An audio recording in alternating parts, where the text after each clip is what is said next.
Happy new year my homies. जानता हूँ थोड़ा लेट बोल रहा हूँ बट अपने यहाँ सब चलता है। तो आज हम फिर से कवर करने वाले devil return to high school और ये उसका सेकंड पार्ट होने वाला है। सो लास्ट पार्ट में हमने देखा था कि फाइनली युनसुंग ने अपना रिवेंज ले ही लिया था, बट उसका रिवेंज कुछ ज्यादा ब्रूटल था कि 3 लोग ने तो हॉस्पिटल पहुंच गए और एक की तो माँ भी नहीं हो गई, जो कि मेरी नजरों में बिल्कुल सही था। फिर युनसुंग की हरकतों की वजह से प्रिंसिपल उसको 1 वीक के लिए सस्पेंड कर देता है और अब एक हफ्ते बाद फिर से कमेटी बैठेगी उसके ऊपर, जिसमें डिसाइड किया जाएगा कि आखिर युनसुंग को किस तरीके से पनिश किया जाए। यानी कि उसने जो कुछ भी किया या तो उसका हर्जाना लेकर उसको छोड़ दिया जाए या फिर उसको हमेशा के लिए स्कूल से निकाल दिया जाए। एंड ये डिसाइड होगा एक हफ्ते बाद। अभी के लिए युनसुंग अपना बैग उठाकर वहां से निकल लेता है एंड ही डिसाइड कि अब जब वो वापस आएगा तो स्कूल को कहीं का नहीं छोड़ेगा। अभी हम देखते हैं कि युनसुंग अपने घर जा रहा होता है और इस वक्त वो काफी खुश है बिकॉज पूरे 10 साल बाद फाइनली वो अपने पैरों पे जो खड़ा हो पा रहा है। अभी हमें पता चलता है कि युनसुंग एक छोटे से और बेकार से विला में रहता है जिसकी कीमत 50 मिलियन वॉन्स है, यानी कि इंडियन रुपीस में यही 30 लाख के समथिंग। खैर उसका जो गुजारा हो रहा है वो उसके पेरेंट्स की डेथ पर जो इंश्योरेंस उसको मिला था वो उससे हो रहा है। एंड अगर वो ना होता तो वो तो ठीक से पढ़ तक नहीं पाता। वेल अभी हमें उसके थ्रू पता चलता है कि उसकी ग्रैंडमा उसके हॉस्पिटल की फीस भरने के चक्कर में इस जगह पर सेटल हो गई थी और ये बात मुझे कुछ हजम नहीं हो रही बिकॉज ये बंदा 10 साल से कोमा में था, तो इसे कैसे पता कि उसकी ग्रैंडमा यहाँ पर रहने लगेंगे और अब ये पूरे 10 साल पीछे आ चुका है, तो इसका मतलब इसकी ग्रैंडमा को यहाँ नहीं होना चाहिए। खैर में भी हो सकता है ये किसी और टाइम की हॉस्पिटल फीस की बात कर रहा हो। अभी युनसुंग बोल रहा होता है कि जब वो छोटा बच्चा था तब उसकी ग्रैंडमा उसे यहाँ लेकर आ गई थी और तब से उसे ये जगह बिल्कुल पसंद नहीं, बट फिर भी वो खुश है बिकॉज एटलीस्ट उसके पास रहने के लिए कोई जगह तो है। देन युनसुंग अपने घर में आकर ग्रैंडमा को ढूंढने लगता है बट ग्रैंडमा उसको नहीं मिलती है। एंड तभी उसे याद आता है कि इस टाइम पर तो उसकी ग्रैंडमा असल में काम करने के लिए जाती है ताकि वो अपनी फैमिली का गुजारा कर सके। और यही सब याद करके युनसुंग थोड़ा सा सेंटी होने लगता है बट तभी वो खुद को कंट्रोल करता है कि उसके पास करने के लिए अभी बहुत कुछ है, तो इस टाइम पर सेंटी नहीं होना है। अब जब वो वापस जिंदा हो गया तो उसे इस अपॉर्चुनिटी का फायदा उठाना चाहिए, इसीलिए ही डिसाइड कि सबसे पहले वो अपना रिवेंज लेगा और अगर उस बीच में उसको मौका मिलता है तो वो अपनी ग्रैंडमा और छोटे भाई के लिए भी कुछ करेगा ताकि उन्हें एक अच्छी लाइफ मिल सके। और अब क्योंकि उसके ऊपर एक हफ्ता डिलीवरेशन कमेटी बैठने वाली है जिसे अगर उसे हैंडल करना है तो उसके पास एक एक्यूरेट प्लान होना चाहिए और इसीलिए वो अपनी कॉपी निकालता है और उसके अंदर अपना पूरा प्लान लिखना शुरू कर देता है। और इसके अंदर अब वो जो कुछ भी लिखने वाला है वो पूरा उसकी लाइफ चेंज करने के लिए होगा। एंड इसलिए ही डिसाइड कि आसपास के जितने भी एरिया 2 साल के अंदर अंदर उन सभी को अपने अंडर में लेना और सिर्फ यही नहीं बंदे को अपनी फाउंडेशन तक खड़ी करना है। भाई एम्पायर बिल्ड करने के चक्कर में है क्या? मतलब इंसान सोचने में कितना आगे होता है यार, पढ़ाई लिखाई जाए भाड़ में, हमें तो इसमें आगे बढ़ना है। फिर आगे वो डिसाइड करता है कि इस बीच में उसके जितने भी एनिमी से उसे उसको भी किलिंग करना होगा और इन सब कामों के लिए उसको 3 चीजें लगने वाली है जिसमें से सबसे पहले आती है मेन पावर। मेन पावर इसलिए ताकि उसके स्कूल में जो लोग वायलेंस फैला रहे हैं उनके अगेंस्ट फाइट कर सके, वो भी बिना पीछे हटे, जिसके लिए उसको लगेगी स्ट्रेंथ जिसे वो बिना ट्रेनिंग करे तो बिल्कुल भी अचीव नहीं कर सकता है। तभी उसे अपने दिमाग में एक बंदे का ख्याल आता है कि अगर वो उस बंदे को अपने अंडर ले लेता है तो उसकी फ्यूचर फाइट उसके लिए बहुत ईजी हो जाएंगी बिकॉज वो बंदा एक चैंपियन है, हम साफ देख सकते हैं। और तो अभी हमें इस बंदे के बारे में कुछ भी नहीं बताया जाता, मे भी नेक्स्ट पार्ट में हमें पता चल जाए। अभी के लिए वो अपनी सेकंड कंडीशन लिखना शुरू कर देता है and second condition first condition से सिमिलर है बिकॉज इस कंडीशन में भी उसको मेन पावर ही लगेगी, बट इसके अंदर उसे ऐसे लोगों को गैदर करना पड़ेगा जिनका पर्पस इसके पर्पस से रिलेट करता हो, यानी कि उन्हें भी किसी ना किसी से रिवेंज लेना हो, ऐसा ही कुछ। उसे मेन पावर चाहिए बिकॉज भले उसके पास कितना भी अच्छा प्लान क्यों ना हो, अगर उसके पास पावर नहीं है तो वो उसे एग्जीक्यूट ही नहीं कर पाएगा। एंड इसीलिए अभी के लिए वो डिसाइड करता है कि सबसे पहले लोगों को ढूंढेगा। एंड अब फाइनली आती है उसके सामने थर्ड कंडीशन जो कि उसके स्कूल की कमेटी को सोल्व करने के लिए होगी। वैसे तो उस प्रॉब्लम को सोल्व करने के लिए इसके पास एक्सपीरियंस तो है, बट अगर उसे इस प्रॉब्लम को इजीली सोल्व करना है तो उसको जरूरत पड़ेगी बैकग्राउंड की, बिल्कुल जुंग मिनहो की माँ की तरह। यानी कि अगर तुम्हारे पास बैकग्राउंड है, पैसा है, तो सब कुछ तुम्हारे कदमों के नीचे। एंड फिर इन जैसे दोनों हरामखोर तो तुम्हारे तलवे चाटेंगे और अगर युनसुंग ऐसा बैकग्राउंड बना लेता तो फिर कोई भी उसके रास्ते में नहीं आएगा। एंड इसीलिए अब वो डिसाइड करते कि अब सबसे पहले मेन पावर नहीं बल्कि बैकग्राउंड पे फोकस किया जाएगा। और तो वो बैकग्राउंड कैसे बनाने वाला है वो देखकर तुम्हें मजा आ जाएगा, सच बता रहा हूँ। हाँ मैं बता दूं, ये जो लेडी दिख रही है बस सूरज सकल की यही है जुंग मिनहो की माँ, या she is the bitch who give birth to that bastard. फिर अभी के लिए हम आते हैं यहीं से डायसन के पुलिस स्टेशन पर, जहाँ पर हम देखते हैं कि पुलिस ने एक बंदे को पकड़ लिया होता है और वो उनको धमकी दे रहा होता है कि सालो तुम्हें पता भी है मैं कौन हूँ, तो पता है ना मैं किस फैमिली से बिलोंग करता हूँ। भाई अगर तुम लोग स्पाई, पुलिस ऑफिसर या डायसन के सिटीजन हो और तुम्हें यही नहीं पता कि मैं कौन हूँ तो फिर बेकार है तुम्हारी जिंदगी। वो बस इसी तरीके से चिल्लाया जा रहा होता है। तभी एक पुलिस ऑफिसर उसे ओल्ड मैन बोलकर शांत होने के लिए बोलता है। क्या कहा ओल्ड मैन? अबे साले बात मैं सिर्फ 35 साल का सिंगल मैन हूँ, तेरी हिम्मत कैसे हुई मुझे ओल्ड मैन बोलने की? साले अंधा है क्या? और फिर वो इसके बाद तोड़फोड़ मचाना शुरू कर देता है। वैसे तो उस बेचारे पुलिस ऑफिसर की भी कोई गलती नहीं है, इसके बाल ही सफेद है जिस वजह से ये ओल्ड मैन दिख रही है। खैर अभी हमें इस बिगड़ेल बंदे के बारे में पता चलता है कि ये म्यूजियम कंस्ट्रक्शन का बड़ा बेटा है गो Cheng बोइम।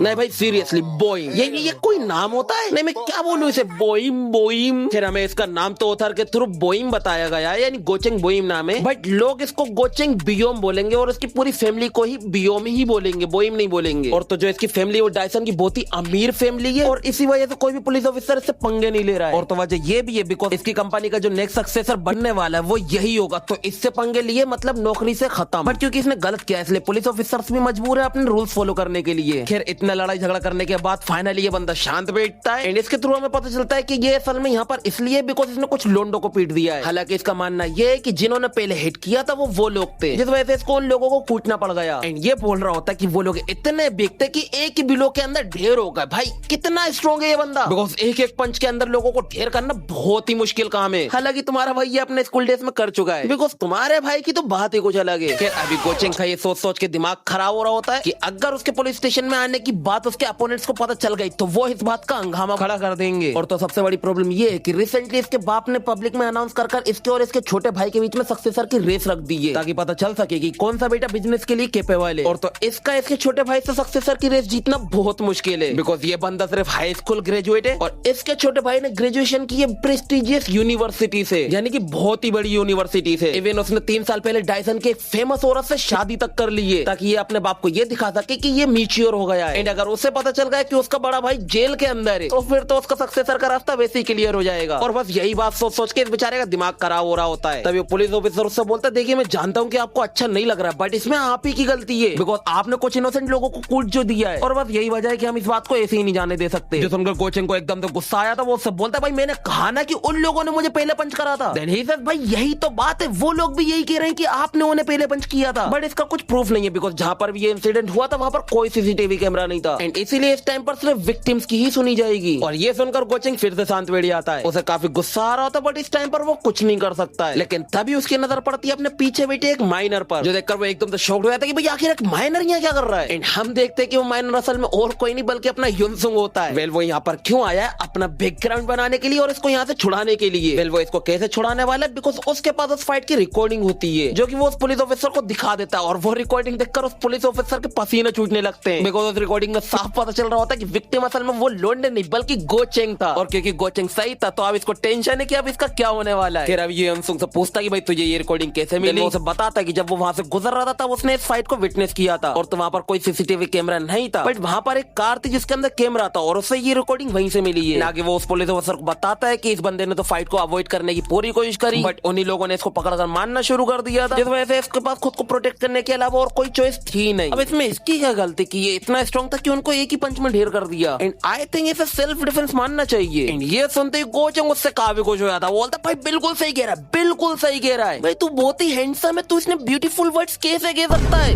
Bro what the hell is he not straight? भाई कहना क्या चाह रहा है ये बंदा? खैर अब क्योंकि गोचेंग के पास प्रूफ है इस वजह से वो काफी खुश हो रहा होता है, बिकॉज अगर वो ये प्रूफ अपने बाप को दिखा देता है तो उससे उसकी पोजीशन नहीं छीनी जाएगी। एंड अब क्योंकि पुलिस वाले को प्रूफ मिल चुका है तो वो गोचेंग को जाने देता है। इवन वो गोचेंग से सॉरी तक बोलता है कि हमें आपकी बात को केयरफुली सुनना चाहिए था, बट वो क्या है ना उन लोगों की बुरी हालत देखकर मैंने अपना सेंस ही खो दिया था। गोचेंग सेज मुझे इन बातों से घंटा फर्क नहीं पड़ता है, मैंने तो बस तेरा फेस देख लिया और अब से तेरी जिंदगी बहुत अच्छी कटेगी, तो अब से जरा संभल के। एंड ये सुनते पुलिस वाले की पड़ी आती है। देन इसके बाद ये युनसुंग को लेकर पुलिस स्टेशन से बाहर आया था और उस वक्त उसको थैंक्स बोल रहा होता है। एंड आगे उससे बोलता है मैं गोचेंग बियोम, वो बंदा जो किसी का भी ऐसा नहीं भूलता है, ये ले मेरा दिल रख, तू भी क्या याद रखेगा। एंड ये बोलते ही वो अपनी जेब में से पैसे निकाल कर उसके हाथ में रख देता है। एंड युनसुंग मिलेगा अरे भाई थैंक यू इसको क्या जरूरत थी यार? ये बोलते ही वो जल्दी से पैसे अपनी जेब में रख लेता है, जो देखकर गोचेंग थोड़ा सा अजीब फील करता है, बिकॉज इसकी एज के स्टूडेंट इतना सारा अमाउंट लेते वक्त थोड़ा सा तो हेजिटेट करते हैं, बट युनसुंग ने नहीं किया। और तो वो यही सोच रहा होता है कि ये बंदा अपने साथ पूरा प्रूफ लेकर आया था मुझे छुड़ाने के लिए, जिसका मतलब ये बंदा काफी एक्स्ट्रा ऑर्डिनरी है। तभी युनसुंग गोचेंग से बोलता है भाई तुझे जरूर ये लग रहा होगा कि ये इंसिडेंट जरूर एक्सीडेंटली हुआ है। जो सुनकर गोचेंग को कुछ समझ में नहीं आता वो उससे पूछता भाई तेरा मतलब क्या है? देन युनसुंग की एकदम से ट्यून चेंज होती है, वो उससे बोलता मैं तो ये सब कुछ साफ साफ बता दूंगा और मुझे पता है कि तू किस तरीके का बंदा है। देन वो उसे बोलता है कि मुझे पता है कि तू और तेरा छोटा भाई एक दूसरे से कॉम्पीट कर रहे हैं सक्सेसर की रेस में एंड तू है म्यूजिक कंस्ट्रक्शन का बड़ा बेटा गोचेंग बियोम। एंड ये सुनते ही गोचेंग थोड़ा सा गुस्से में आया तो वो उससे पूछता भाई तू है कौन? देन युनसुंग बोले अरे भाई मेरा कहने का मतलब ये था कि मुझे लगता है ये इंसिडेंट कोई एक्सीडेंट नहीं था एंड मेरे पास इसका प्रूफ भी है, तो बताइए मिस्टर गोचेंग बियोम इस बारे में आपका क्या कहना है? वेल युनसुंग को इसके बारे में कैसे मालूम है? हमें पता चलता है जब युनसुंग कोमा में था उस टाइम पर गोचेंग काफी पॉपुलर हुआ करता था डाइसन में अपने कारनामों से। उसी की बदौलत उसकी फैमिली के कुछ मैटर्स बाहर आ गए थे जो कि न्यूज में तक आ गए थे और बस यही वजह है कि युनसुंग को मालूम है इसकी फैमिली के बारे में, लाइक काफी कुछ मालूम है उसके बारे में। फिर अभी अभी यूनसुंग गोचेंग से बोल रहा था भाई अगर आप वाकई में काफी थैंक्सफुल है तो मुझे बस 1 घंटा दीजिए, आई प्रॉमिस कि इससे आपका कोई नुकसान नहीं होगा, आई मीन आपकी लाइफ का कुछ नुकसान नहीं होगा मिस्टर गोचेंग बियोम। एंड यूनसुंग की ये बात सुनकर गोचेंग उस पर अग्री कर देता है। देन यूनसुंग गोचेंग को सब कुछ बताने के लिए उसको एक कैफे में लेकर आया था जहाँ पर वो उसको फुल वीडियो दिखाता है जो कि उसने पुलिस वाले को नहीं दिखाई थी। देन वो उसे वीडियो दिखाते हुए बताता है कि भाई ये कोई इंसिडेंट नहीं था, बिकॉज जिस जगह से तू आने वाला था उसी जगह पर वो लोग 30 मिनट पहले ऑलरेडी आकर खड़े हो गए थे। एंड देखने में तो ऐसा लग रहा था जैसे वो कन्वीनियंस स्टोर में से कुछ खरीदने के लिए आए, बट उन्होंने 30 मिनट तक कुछ नहीं खरीदा, वो वहां से हिले तक नहीं। एंड जैसे तू आया वो लोग सीधा तेरे ऊपर टूट पड़े जबकि तूने तो कुछ किया भी नहीं था। ऐसा लग रहा था जैसे वो लोग तेरा ही वेट कर रहे थे। इवन देखने पे ऐसा भी लग रहा था कि जैसे कि उन्होंने जो मार खाई है वो भी उन्होंने जान पूछ के ही खाई थी ताकि तुझे पुलिस स्टेशन पहुंचा सके। और तू जरा सोच ये सब कुछ तभी स्टार्ट हुआ जब तेरे और तेरे भाई के बीच में सक्सेसर की रेस स्टार्ट हुई है। इवन इन सब के बाद ही तेरे साथ एक के बाद एक कुछ ना कुछ अजीब हो ही रहा है। व्हाट इफ कि ये सब कुछ तेरे छोटे भाई चेंगसिक का प्लान हो तुझे नीचे गिराने के लिए। जो सुनकर गोचेंग को काफी बुरा लगता है बिकॉज उसने उम्मीद भी नहीं करी थी कि उसका छोटा भाई उसके साथ ये सब करेगा, और वो भी तब जब उसकी परवरिश इससे ज्यादा अच्छी हुई हो। देन वो यूनसुंग से पूछता है कि भाई तू मुझे ये सब क्यों बता रहा है। यूनसुंग को आंसर करे उससे पहले वो थोड़ा सा सोचता है कि इनकी जो मिजुंग कंस्ट्रक्शन कंपनी है वो अभी सिर्फ कंट्री के अंदर ही फैली हुई है, बट आगे चलकर वो अपने टेक्नोलॉजी और पैसे के दम पर एक बहुत बड़ा ब्रांड बनेगी बिकॉज ऑफ चेयरमैन गो यानी कि इनके बाप के बदौलत। बिकॉज वो बंदा एक नेक इंसान है क्योंकि उसका मानना है कि जिन जगहों पर लोग रहते हैं उन जगहों से मत छेड़ो, यानी कि जैसे लोग करते हैं ना कि अपनी बिल्डिंग बनाने के लिए दूसरों के घर तोड़ दो, वैसा ये बंदा नहीं करता है। अगर सामने वाला पैसों में मान रहा है तो मान जाए वरना कोई दिक्कत नहीं। एंड यही वजह थी कि उन्होंने अपना जो मार्जिन है वो कम कर दिया था और कंपटीशन बढ़ा दिया था। एंड इसी वजह से जो इनकी कंपनी थी वो काफी फैल गई थी। बट इन सब के बीच में जो है मिस्टर गो ने अपने दोनों बेटों को खो दिया था बिकॉज सक्सेसर बनने के लिए चेंगसिक इतना पागल हो गया था कि उसने अपने बड़े भाई गोचेंग के अगेंस्ट ही प्लान करना शुरू कर दिए। एंड जब ये बात गोचेंग को पता चली तो उसने अपने छोटे भाई को मार मार कर अपाहिज कर दिया, जिसके बाद इनके बाप ने इन दोनों को सक्सेसर की रेस में से निकाल दिया, यानी कि एक तरीके से इन दोनों को जायदाद से बेदखल कर दिया। एंड जब लोगों तक ये बात पहुंची तो उन लोगों ने इस बात की और खुदाई की, जिसके बाद इन लोगों का इतना गंदा मीम बनाकर इंटरनेट पर वायरल करा कि इस वजह से यूनसुंग के दिमाग में ये लोग आफ्ता गए। देन दोनों बेटों को निकाल देने का चेयरमैन गो ने अपने लिए एक प्रोफेशनल मैनेजर हायर कर लिया, जिसको हायर करते इन लोगों की कंपनी और भी ज्यादा ऊंचाइयों पर पहुंच गई। यानी कि मैनेजर हायर करना इनके बाप को इतना फायदेमंद साबित हो गया कि जो उसने करके दिखाया वो ये दोनों बेटे कभी नहीं कर पाते। बिकॉज उनका जो बड़ा बेटा है वो एक बहुत ही गुस्सेल इंसान है, हालांकि वो अच्छा है बट गुस्सेल बहुत है। जो छोटा बेटा है वो एक नंबर का मादर खोद है बिकॉज वो बंदा अपने गोल को अचीव करने के लिए कितना भी नीचे गिर सकता है। यानी कि इनके बाप ने जो डिसीजन लिया था वो एक नंबर का था, बट इससे हमारे लोंडे का क्या फायदा,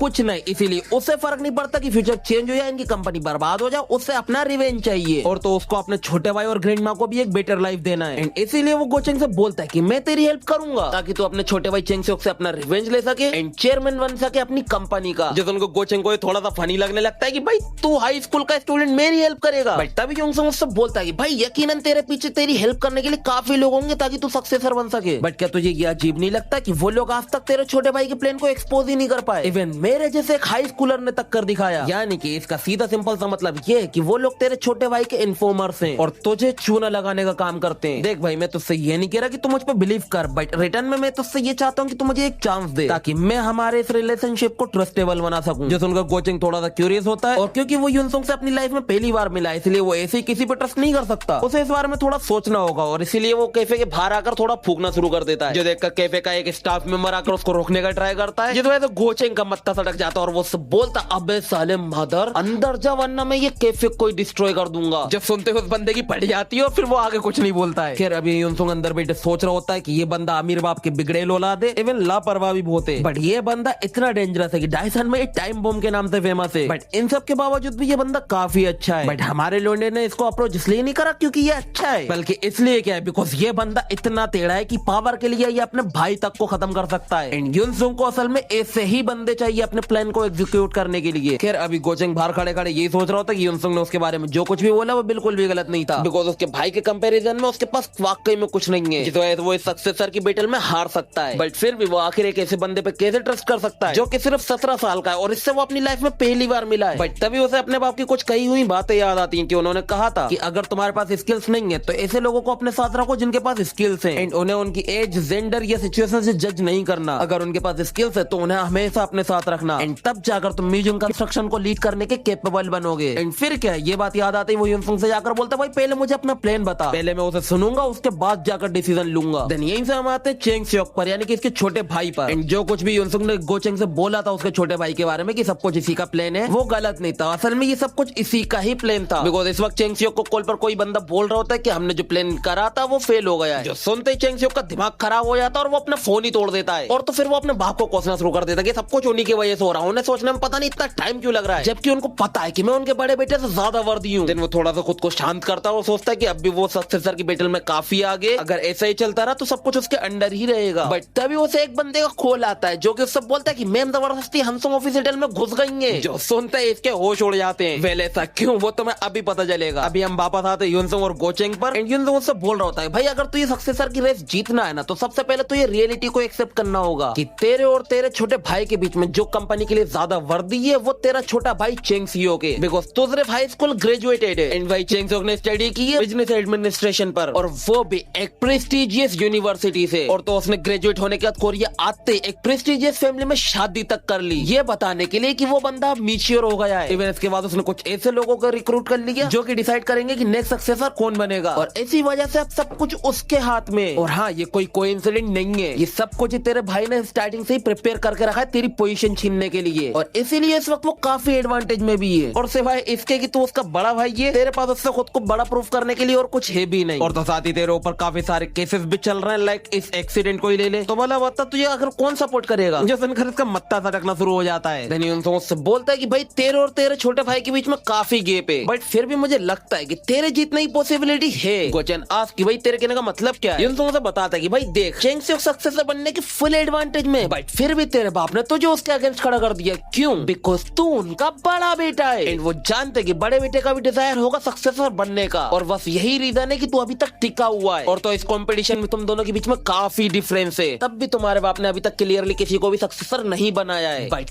क्या हो अगर हम इस डिफरेंस को खत्म कर दें तो, यानी कि हम चेंग सियोक को उसी लाइन पर गिरा दें जिस लाइन पर अभी तू है, तो बता क्या होगा। एंड ये सुनते ही गोचेंग की आंखें खुल जाती हैं। आगे युनसोंग बोलता है कि अगर तेरे पास भी वही सेम स्किल्स होंगी जो तेरे भाई के पास हैं, तो चेयरमैन को भला कैसे चुनेंगे। यानी कि युनसोंग इनडायरेक्ट बोलना चाह रहा है कि बड़े बेटे को, बिकॉज लोगों का हमेशा से यही मानना हुआ है कि जो बड़ा बेटा होगा रूल वही करेगा, और इसीलिए जब ये दोनों ही सेम लेवल पर आ जाएंगे तब जिसका पल्ला सबसे ज्यादा भारी होगा वो होगा बड़ा बेटा। एंड एक बार ऐसा होगा तो फिर गोचेंग को सक्सेसर बनने से कोई नहीं रोक सकता, और अब वैसा होने भी वाला है। हम आते वापस से चेंग सियोक पर, जिसके इस वक्त पसीने छूट रहे होते हैं बिकॉज उसकी वाइफ किसी बिच को मारते हुए उसके सामने लेकर आ गई है। और तो ये कौन है ये हमें नहीं पता है, बट तुम इतना समझ लो कि ये चेंग सियोक का टाइम पास है। एंड इसकी वाइफ को ये पता चल गया है कि इसका हस्बैंड इसे चीट कर रहा था, जिस वजह से अब इस बंदे के एल लगने वाले हैं। और तो जहाँ तक मेरा मानना है कि इसके बारे में इसकी वाइफ को जरूर युनसोंग नहीं बताया होगा। फिर अभी हम आते युनसोंग पर, जो कि इस वक्त गोचेंग को बता रहा होता है कि अगर तो सक्सेसर की वोट जीतना है तो तुझे 3 चीजों की जरूरत पड़ेगी, जिसमें सबसे पहले तुझे लगेगा बैकग्राउंड, जो कि तू ऑलरेडी खो चुका है। बिकॉज जब तेरा भाई अपना अलायंस बनाने में लगा था तब तू रेड लाइट एरिया में यूजलेस पीपल्स के साथ कनेक्शन बनाने में लगा था। एंड अब आती है रेपुटेशन, और मुझे ये बताने की जरूरत नहीं है कि तेरी रेपुटेशन तेरी गली के कुत्ते से भी ज्यादा बदतर है। ये लो भाई, इसे बोलते कि तेरा काम भी करवाएंगे लेकिन उससे पहले तेरी औकात तुझे याद दिलाएंगे। फिर आगे युनसोंग बोलता है कि अब जो तीसरी चीज है वो है एबिलिटी, एंड वो भी तेरे पास नहीं है। बिकॉज जब तू अपने टाइम अय्याशियां करने में बर्बाद कर रहा था तब तेरा छोटा भाई खुद को प्रूव करने में लगा हुआ था कि वो बिजनेस के लिए कितना वर्दी है। उसे कुछ भी स्पेशल करने की जरूरत नहीं है, बिकॉज वो जो कुछ भी करेगा वो तुझसे बेहतर ही होगा। एंड ये सुनकर गोचेंग को काफी जेलसी हो रही होती है, बिकॉज युनसोंग सब कुछ सही बोल रहा है। आगे युनसोंग बोलता है कि अब से हम यही 3 चीजों को ओवरटर्न करने वाले हैं। एंड यहाँ पर भी वो सबसे पहले बैकग्राउंड को ही सिलेक्ट करता है, यानी कि अब दोनों का गोल एक ही है, उसको भी बैकग्राउंड चाहिए, इसको भी बैकग्राउंड चाहिए। युनसोंग उसे बोलता है कि बैकग्राउंड के लिए ऐसा नहीं है कि तू भी अपनी छोटे भाई की तरह किसी फेमस औरत से शादी कर ले, बल्कि हम इसका उल्टा करने वाले हैं, यानी कि हम तेरे छोटे भाई और उसकी वाइफ को एक दूसरे से अलग करेंगे। एक बार अगर उससे उसकी वाइफ का सपोर्ट हट गया तो तेरा भाई भी बैकग्राउंड के मामले में उसी स्टार्टिंग पॉइंट पर आ जाएगा जिस स्टार्टिंग पॉइंट पर इस वक्त तू है। देन इसके बाद ही हम थोड़ा फ्यूचर की लाइन पर आते हैं, यानी कि ये होगा अब से प्रेजेंट। एंड युनसोंग इस वक्त जो कुछ भी बता रहा है वो अब से कहलाएगा पास्ट, एंड हम बीच बीच में पास्ट वाली लाइन पर आएंगे ताकि हमें पता चल सके कि युनसोंग और इसने क्या प्लानिंग की है। खैर अभी हम देखते कि दोनों ही अपना सर झुकाए अपने बाप के सामने खड़े होते हैं, बिकॉज एक बंदा आया है अभी अभी जेल से और दूसरा वाला बंदा आया अपनी वाइफ को चीट करके। एंड इसीलिए इस वक्त जो है चेंग सियोक अपने बाप को सॉरी बोल रहा होता है। एंड इसकी मैंने तेरे ससुर से बात की थी, मैंने उसे बता दिया कि ये तेरा बूढ़ा बाप तो ये सबक सिखाएगा ताकि ये मामला डाइवोर्स तक न पहुंचे। आगे वो उसे बताते हैं कि तेरी वाइफ ने बता दिया है कि वो कुछ दिनों तक तुझसे दूर रहेगी, बिकॉज वो देखना चाहती है कि तू उसके लिए क्या कर सकता है। चेंग सियोक अगेन से सॉरी, जो सुनते उनका बाप फट पड़ता है, वो बोलता है सॉरी माय ए, मैंने तुझे कितनी बार समझाया कि घर का आदमी अगर अपने डिग से ऐसे ही खेलता रहेगा तो प्रॉब्लम्स खड़ी होंगी। Bro this is the coldest line that I ever heard. मैं इस लाइन को बहुत प्यार से बताता तुम लोगों को, बट यूट्यूब की पॉलिसीज की वजह से नहीं बता सकता। फिर आगे वो उसे बोलते कि अगर तू उस जैसी बिचेस के साथ खेलेगा तो तुझ में और तेरे बड़े भाई में फर्क क्या रहेगा यार। वो काफी भड़कने के बाद थोड़ा शांत होते हैं और बोलते हैं लगता है मेरी ही परवरिश में गलती हो गई। इसके बाद अब बारी आती है गोचेंग की। वो उससे पूछते हाँ तो भाई तू बता तू पुलिस स्टेशन में क्या कर रहा था। और तो वो अपने माइंड में उसको पहले से ही जज कर लेते हैं कि ये बंदा फिर से इनोसेंट बनने का ट्राई करेगा कि इसकी गलती नहीं थी बल्कि उनकी गलती थी, बिकॉज वो जानते हैं उनके दोनों बेटे कैसे और वो क्या बोलेंगे। एंड यही चीज नहीं होने वाली है। क्यों? इसके लिए हम आते हैं वापस से पास्ट में, जहाँ पर युनसुंग की बातें सुनकर गोचेंग काफी खुश हो रहा होता है, बिकॉज युनसुंग की बात उसके दिमाग में कुछ इस तरीके से समझ में आई है कि अब से वो अपने छोटे भाई की कमियां निकाल कर अपने बाप के सामने रखता रहेगा, जिससे उसका बाप उसके छोटे भाई से डिसअपॉइंट हो जाएगा और इससे ज्यादा खुश हो जाएगा। तब युनसुंग उससे बोलता है नहीं ये बिल्कुल सही आइडिया नहीं है। वेली युनसुंग उसको सही आइडिया क्यों नहीं बोल रहा, बिकॉज अभी हमें युनसुंग के थ्रू पता चलता है कि जब वो कोमा में था तब उसने इनके बाप के बारे में कुछ डॉक्यूमेंट्री सुनी थी, जिसमें ऐसे पता चला था कि इनके बाप को ऑलरेडी मालूम था कि उसके दोनों बेटे क्या गोल खिला रहे हैं। इवन उसे ये तक मालूम था कि उसका छोटा बेटा उसके बड़े बेटे के अगेंस्ट साजिशें रच रहा है, बट फिर भी उसने कुछ क्यों नहीं किया, बिकॉज उसका कहना है कि ये भी एक सही तरीका है बिजनेस हैंडल करने के लिए। इवन उनका मानना है कि जो कंपनी का सक्सेसर होगा उसकी प्राइवेट लाइफ थोड़ी तो गंदी होना चाहिए, बिकॉज ऐसे ही लोग कंपनी को आगे बढ़ा सकते हैं। वाह क्या उच्च विचार हैं। फिर आगे युनसुंग सोच रहा होता है कि अगर गोचेंग उसके बाप को उसके छोटे भाई की करतूतों के बारे में बता देगा तो क्या वो उसको सक्सेसर बना देगा? नहीं, इससे अच्छा तो वो एक पर्सनल मैनेजर रखना प्रेफर करेगा। एंड इसीलिए अगर गोचेंग को सक्सेसर बनना है तो उसे सबसे पहले अपना एटीट्यूड सुधारना पड़ेगा ताकि वो चेयरमैन की पोजीशन के लिए फिट बैठ सके। इवन उसे ये भी प्रूफ करना पड़ेगा कि वो बदल गया है, यानी कि उसे प्रूफ करना पड़ेगा अपने बाप को कि उसका बाप उसके बारे में जैसा सोचता अब वो वैसा नहीं रहा। एंड यही प्लान युनसुंग उसे बताता है। और जैसा अभी हमने देखा था कि उसके बाप ने पहले एक्सपेक्ट कर लिया था कि उसका बेटा फिर से कोई ना कोई बहाना बनाएगा खुद को इनोसेंट साबित करने के लिए, बट गोचेंग ऐसा नहीं करता है। वो अपनी गलती को एक्सेप्ट कर लेता है, जो देखकर चेंग से क्यों उड़ जाते हैं। देन गोचेंग अपने बाप से बोलता है मुझे माफ कर दीजिए, मैं आपसे ध्यान रखूंगा कि ऐसा कभी ना हो। रीजन वाले कुछ भी था, बट म्यूजियम कंस्ट्रक्शन के बड़ा बेटे होने के नाते मैंने गलत किया था, बट अब से मैं अपनी पोजीशन का गलत इस्तेमाल नहीं करूंगा और कुछ भी करने से पहले 100 बार सोचूंगा। एंड फादर अभी जो चेंग सियोक ने किया उसके लिए प्लीज मुझे उसे डांटने दीजिए। एंड ये सुनते उसका बाप स्माइल करते उससे बोलता अरे बेटा तू टेंशन ना ले, मैंने सुना था कि फाइट वो लोग कर रहे थे, भाई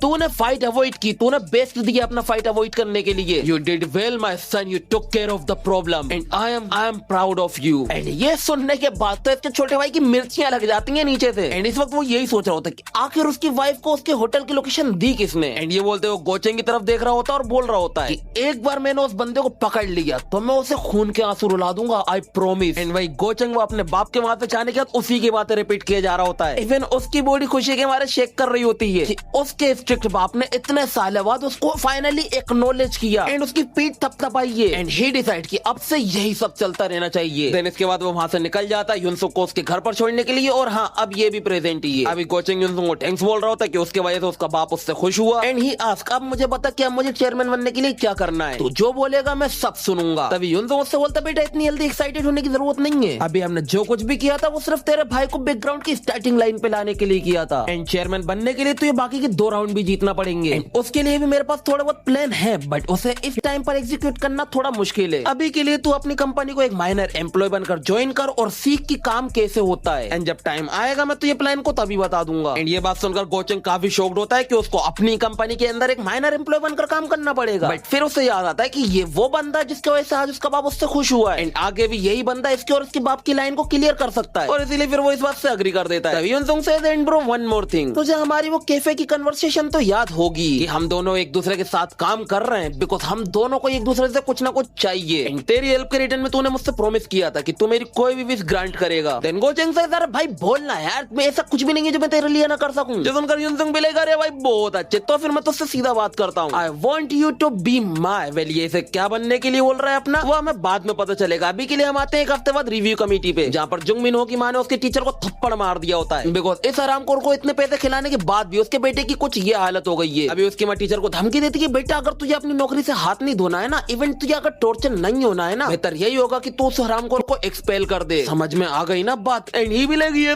समझ गया। इसके बाद वो बीच वहां से चली आती है। एंड वही टीचर उसका दिमाग खराब हो रहा था बिकॉज वो ना निकाल सकता युनसुंग को, बट अगर उसने कुछ ना किया तो उसके साथ बहुत बुरा हो सकता है। इसीलिए फिर वो युनसुंग के पास जाकर रिक्वेस्ट करने लगता है कि भाई प्लीज मुझे तुझे थोड़ा सा पनिश करने दे, अगर मैंने तुझे थोड़ा सा पनिश नहीं किया तो प्रॉब्लम और बिगड़ जाएगी, इससे थोड़ा प्रॉब्लम सोल्व हो जाएगी, ब्ला ब्ला ब्ला। एंड युनसुंग भी लेगा अरे सर मैं समझता हूँ कि उस हरामखोर की माँ आपके ऊपर प्रेशर डाल रही है, but use your brain sir, use your brain. क्या आप चाहते हैं मैं आप सबको बता दूं आपके पेज से और आप जो अपनी वाइफ को चीट कर रहे हैं उसके बारे में? अगर नहीं तो आपको समझना पड़ेगा सर, अगर मैं मरा तो आप भी मर जाएंगे। जीतेंगे, अगर जीना चाहते हैं तो कोई ना कोई रास्ता ढूंढिए। देन वो उन्हें गुड लक बोलकर चला जाता है and bro is fucked up. वो अब दोनों तरफ से फंस चुका है, एक तरफ खुआ है तो दूसरी तरफ खाई, बीच में फंस गया ये बेचारा हरामखोर भाई। फिर अभी के लिए ये हरामखोर अपना मुंह लटकाकर कमेटी मीटिंग में जाता है, जहाँ पर हम देखते हैं कि जुंग मिनहो किंपा प्रिंसिपल को समझा रही होती है एंड ही भी लाइक मैम मैंने आज तक आपको कभी डिसअपॉइंट किया है क्या? और वहीं ये हरामखोर पागल हुआ जा रहा होता कि भाई अब मैं क्या करूं, बिकॉज दोनों ही तरफ से इसकी जिंदगी बर्बाद ही होना है। बट तभी इसकी नजर पड़ती है युनसुंग पर और हम देखते हैं कि उसके बगल में इस वक्त कोई तो बैठा है एंड ऑब्वियसली वी नो कि वो कौन है, गो चेंग। फिर इसके बाद प्रिंसिपल कमेटी मीटिंग स्टार्ट कर देता है एंड वो टीचर को सब कुछ एक्सप्लेन करने के लिए बोलता है कि आखिर हुआ क्या था। देन टीचर उठता है और सबसे बोलता है कि भाई केस बिल्कुल क्लियर है। देन वो चिल्लाकर सबको बताना शुरू कर देता है कि स्कूल में जो लोग बुली करते हैं वो असल में युनसुंग नहीं बल्कि जुंग मिनहो और उसकी गैंग है। वेल ये ऐसा क्यों बोल रहा है? क्या इसको डर नहीं लगता कि जुंग मिनहो की मां से इसको पैसे मिलना बंद हो जाएंगे? एंड द आंसर इज बिल्कुल नहीं, बिकॉज इस वक्त उसकी नजर एक बड़ा हाथ मारने पे। वेल ऐसा क्यों? बिकॉज अभी हमने देखा था ना कि इसकी नजर एकदम से युनसुंग पे पड़ी थी, इसी वजह से, बिकॉज उसके बगल में जो बंदा बैठा था वो गो चेंग था एंड इसने उसे पहचान लिया होता है बिकॉज ये उससे पहले भी रेड लाइट एरिया में मिल चुका है। ओ भाई भाई ये बंदा तो कुछ अलग ही है यार। नहीं भाई मतलब इसकी वाइफ भी है, इसके पास टीचर भी है, ऊपर से ये रेड लाइट एरिया में भी जाता है, ये क्या बात हो गई? खैर इसने इसे पहचान तो लिया था बट इसको यकीन नहीं आ रहा था कि ये बंदा युनसुंग का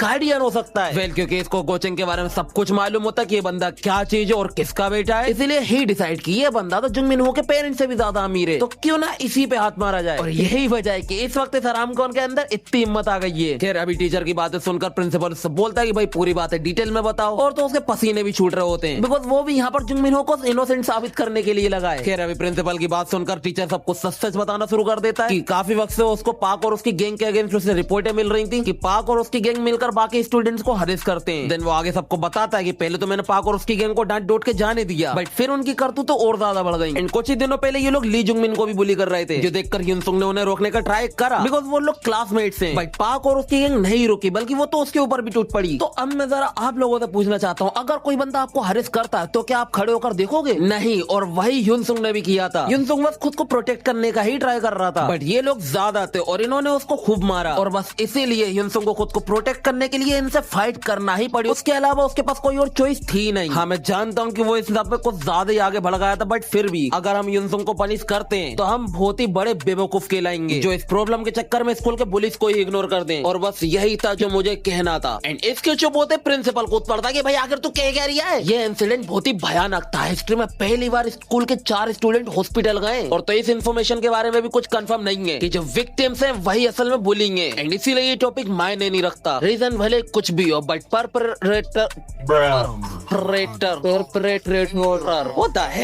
रीजन जो कुछ भी हो बट वायलेंस हमारे स्कूल में एक्सेप्ट नहीं किया जाएगा। मैंने तो आज तक किसी भी स्टूडेंट को इतनी भयानक चीजें करते हुए देखा तक नहीं है और तो हम सभी इस ब्राइट प्रोस्पेक्टिव हाई स्कूल के एल्यूमिनी है और इसी वजह से मेरा दिल बहुत दुख रहा है कि मुझे ये चूज करना पड़ रहा है कि किसने गलत किया है। बट फिर भी पनिशमेंट इज नेसेसरी ताकि हम ये हरकतें दोबारा होने से रोक सके एंड इसीलिए हमें पता लगाना होगा कि आखिर एग्जैक्टली हुआ क्या था ताकि हम परपेट्रेटर को प्रॉपर्ली पनिश कर सके। ओके बुली बोलूंगा सीधी बात। आगे ये बोलता है कि हम ये इसलिए कर रहे हैं ताकि हम स्टूडेंट्स के पेरेंट्स की हेल्प कर सके बिकॉज उन लोगों का हम पर यानी कि ये प्रोस्पेक्टिव हाई स्कूल पर भरोसा है एंड ब्ला ब्ला ब्ला।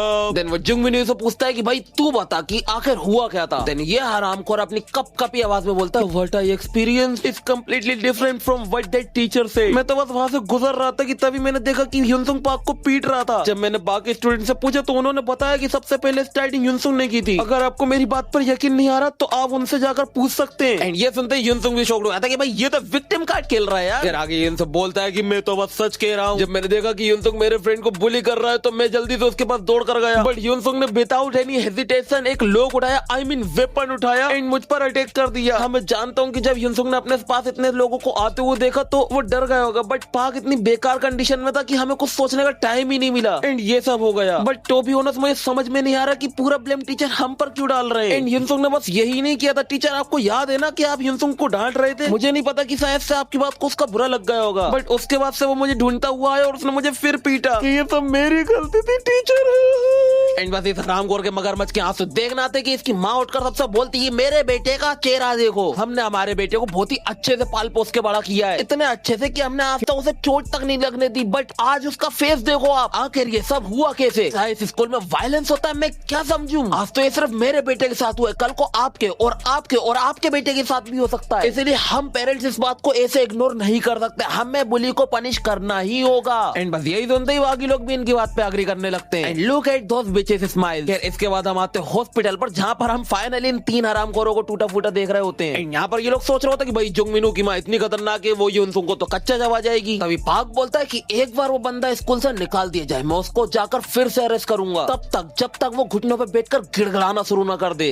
अगर उसको स्कूल से नहीं निकाला गया तो मैं उसका पीछा करता रहूंगा जब तक वो मुझे इन सब चीजों का हर्जाना ना दे दे। जो सुनते छोयेंग तो उससे पूछता है भाई हमें भी हर्जाना मिलेगा ना? And king sage of course यार, मिलियन वोन्स तो कम से कम मिलेंगे। जो सुनते इन हरामखोरों के मजे हो जाते यार, फिर तो बाइक खरीदेंगे, पार्टी शार्टी करेंगे यार। देन इसके बाद हम वापस आते कमेटी मीटिंग में, जहाँ पर फाइनली अब गोचेंग बोलेगा और बाकी लोग सिर्फ सुनेंगे। अभी हम देखते हैं कि गोचेंग अपना हाथ टेबल पर मारकर उनसे बोलता है कि आ जाओ सालो, अब देखते हैं कि असल में हुआ क्या था। क्या तुम लोगों ने ऐसे इग्नोर कर दिया? वाकई में तुम्हें कुछ मालूम ही नहीं है। देखो जरा उस इंसान के डीमन फेस को, तो तुम्हें नहीं लगता इस डीमन फेस ने सब कुछ पहले से ही प्लान करके रखा था? ये सुनते प्रिंसिपल भड़क जाता है, साले तेरी हिम्मत कैसे हुई हमारे स्टूडेंट को डीमन बोलने की? देन गोचेंग से अबे तू ही बता कि आखिर मैं डीमन को डीमन न बोलूं तो और क्या बोलूं? देन वो उनसे बोलता है कि मैंने पर्सनली पार्क मिंचुल और उसकी गैंग के बारे में छानबीन करी एंड मैंने पता लगाया कि वो स्टूडेंट्स को हारेस करते हैं, उनसे सामान छीनते हैं एंड इस मामले में वो लोग काफी फेमस भी हैं, इतने फेमस कि ऐसा कोई भी बंदा यहाँ पर नहीं है जो उसे ना जानता हो। बट पता नहीं तुम लोग उसको क्यों कवर करने में लगे हो? आर यू स्टूपिड और समथिंग? नहीं तो मैं उन हरामखोरों से पैसे तो नहीं मिलते? हाँ मुझे पता है कि इस स्कूल से कई सारी एम्बुलेंस गई है, बट ये सब कुछ हुआ पाक और उसकी गैंग की वजह से। युनसुंग तो बस खुद को डिफेंड कर रहा था और तो उसके एडवाइजर ने भी मुझे मेंशन किया था कि हमें इस प्रॉब्लम की पर्सनली तह तक जाना पड़ेगा। तो चलो अब जरा होनेस्टली बात करते हैं। तो अब जरा बताइए मुझे, जब आप यंग थे और तब अगर ऐसे छगाकर आपको पीटते तो क्या आप खड़े होकर पीटते? जो सुनते जुंगमिनो की माँ एकदम से भड़क जाती है, साले तूने ठक्के से बोला मेरा बेटा तो ये ठग दिख रहा है। एंड पहले तो तू ये बता कि साले तू है कौन? मैंने तो ये सुना है कि युनसुंग के कोई पेरेंट्स ही नहीं है, फिर तू कौन है? जो सुनते गोचेंगे की स्माइल करता है और हमें फिर वो सीन दिखाया जाता है जब युनसुंग ने उसे अपना गार्डियन बनने को कहा होता है। गोचेंग उससे बोल रहा होता है भाई गार्डियन ही क्यों, अगर तुझे मुझसे पैसे चाहिए तो मांग लेना। युनसुंग उसे बोलता है कि ये सच है कि मुझे तेरे पैसे चाहिए, बिकॉज जो मैं प्लान कर रहा हूँ उसके लिए पैसों की जरूरत पड़ेगी, बट अगर सिर्फ मुझे पैसे ही चाहिए होते तो मैं सीधे रास्ते से भी ले सकता था, उसके लिए मुझे तेरे पास आने की कोई जरूरत नहीं थी। और तो मुझे मेरे एनिमीज से रिवेंज लेने के लिए मेरे पास बहुत कुछ है, बट जो चीज मेरे लिए सबसे ज्यादा इंपॉर्टेंट है और मुझे तुझसे चाहिए वो है तेरी पावर। देख भाई मैं तेरे साथ बिल्कुल ऑनेस्ट होकर बात करूंगा एंड सीधी बात ये है कि मुझे मेरे स्कूल में बहुत सारी प्रॉब्लम्स खड़ी करना है और मैं कोई छोटी मोटी प्रॉब्लम्स की बात नहीं कर रहा हूँ, बल्कि ऐसी प्रॉब्लम्स की बात कर रहा हूँ जिससे लीगल केसेस बन जाएं। एंड मैं चाहता हूँ कि जब भी कुछ ऐसा हो तो तू मेरे हमेशा पीछे रहे ताकि तू मुझे उन प्रॉब्लम से निकाल सके। एंड आई एम श्योर कि तेरे सपोर्ट से डायसन में कोई भी मेरे ऊपर उंगली तक नहीं उठा पाएगा। एंड मिस्टर गोचेंग बियोम, अगर तुम ये काम मेरे लिए प्रॉपरली करते हो जिससे मैं सेटिस्फाई हो जाऊं तो मैं तुमसे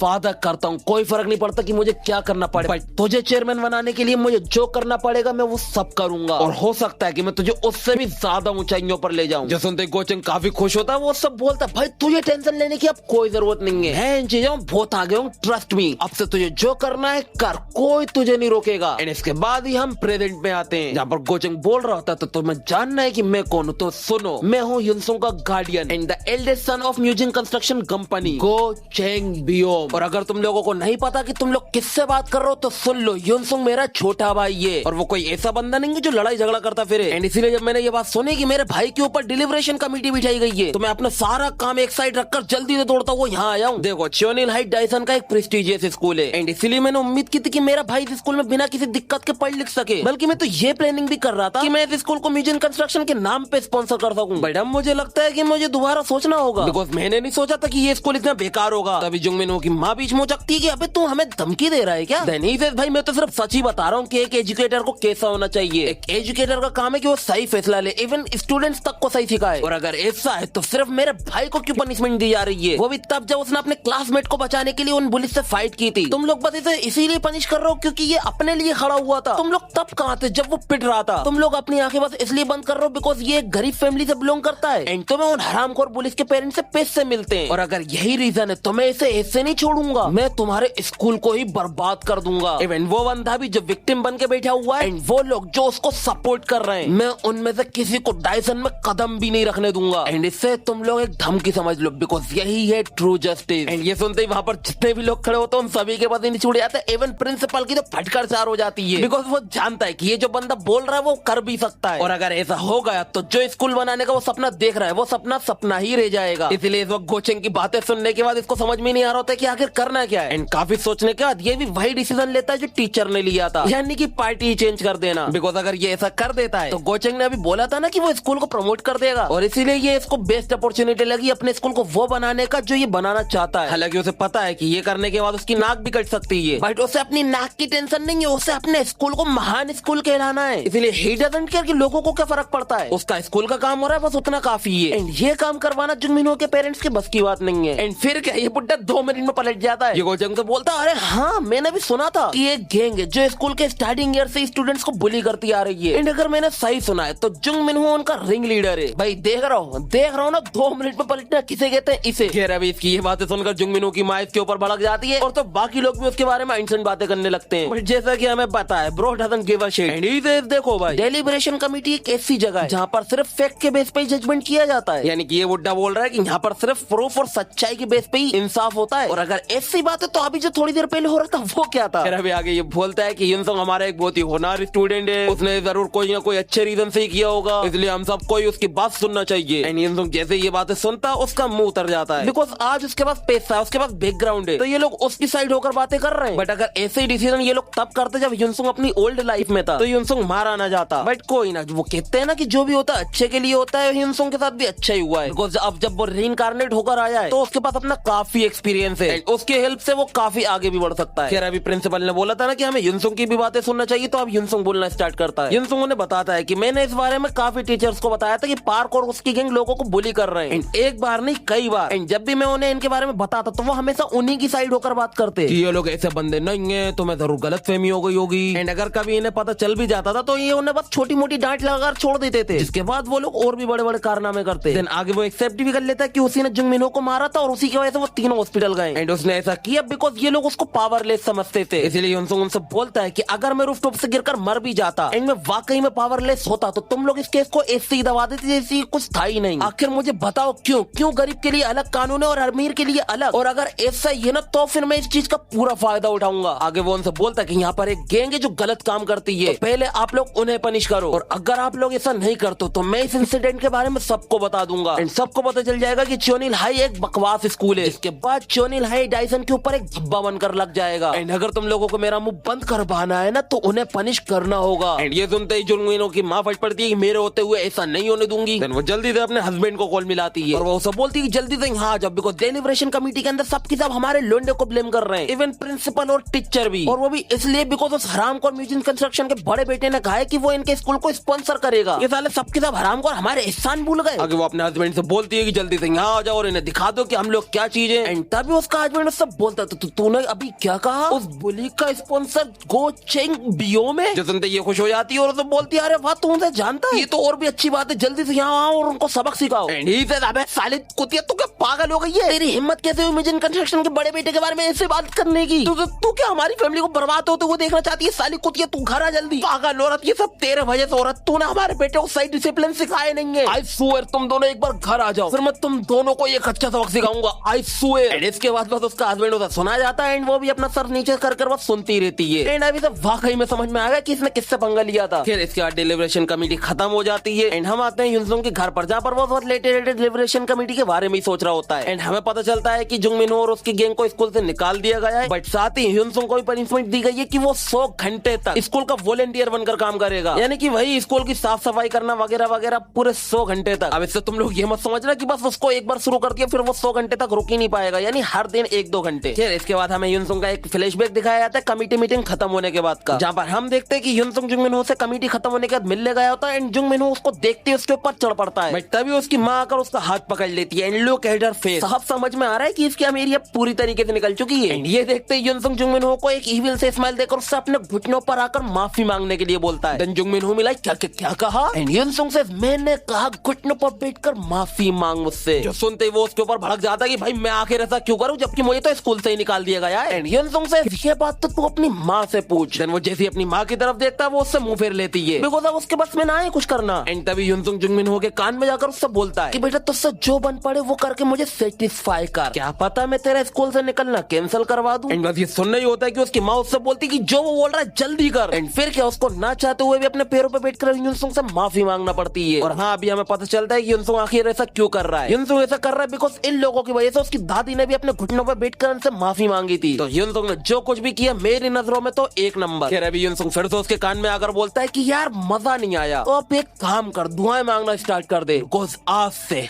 आज से मैं तेरे फ्यूचर को कहीं का नहीं छोड़ूंगा, मैं तुझे तड़पा तड़पा कर मारूंगा, तड़पा तड़पा कर। एंड फिर क्या इसकी फड़ी आती है बिकॉज इसको पता है वो जो बोल रहा है वो करेगा। एंड बस यहीं पर ये छोटा सा फ्लैशबैक खत्म होता है। एंड अभी युनसुंग लेटे लेटे यही सोच रहा होता है कि डिलीब्रेशन कमेटी खत्म हो गई है। एंड फाइनली वो उस मास्टरमाइंड के बहुत क्लोज पहुंच गया जिसकी वजह से उसकी डेथ हुई थी। व्हाट द हेल, इसका क्या मतलब? इसकी डेथ के पीछे किसी और का हाथ था? फिर पता नहीं किसका हाथ था, बट जिसका भी हाथ होगा वो हमें बाद में पता चली जाएगा। अभी के लिए युनसुंग लेटे लेटे बस यही सोच रहा होता है कि तभी उसको पाक का मैसेज आता है जिसमें पाक ने लिखा होता है कि वो युनसुंग तक थोड़ी देर के लिए मिलना चाहता है। इनमें भी हो सकता है कि ये पाक की कोई प्लानिंग हो, बिकॉज उसने कहा था ना कि वो युनसुंग की लाइफ को बर्बाद कर देगा। फिर इसके पीछे पाक का क्या प्लान है, युनसुंग वहां जाएगा या नहीं जाएगा, वो हमें नेक्स्ट पार्ट में पता चलेगा। अभी के लिए ये पार्ट यहीं पर खत्म होता है। और तो जाते जाते मुझे तुमसे एक बात पूछना है, क्या मुझे भी मैनेजर की मांगा कवर करना चाहिए? कमेंट में जरूर बता देना। और तो ये भी बता देना कि तुम्हें वीडियो कैसी लगी। लाइक करना तो बिल्कुल मत भूलना, वरना छोड़ूंगा नहीं तुम्हें।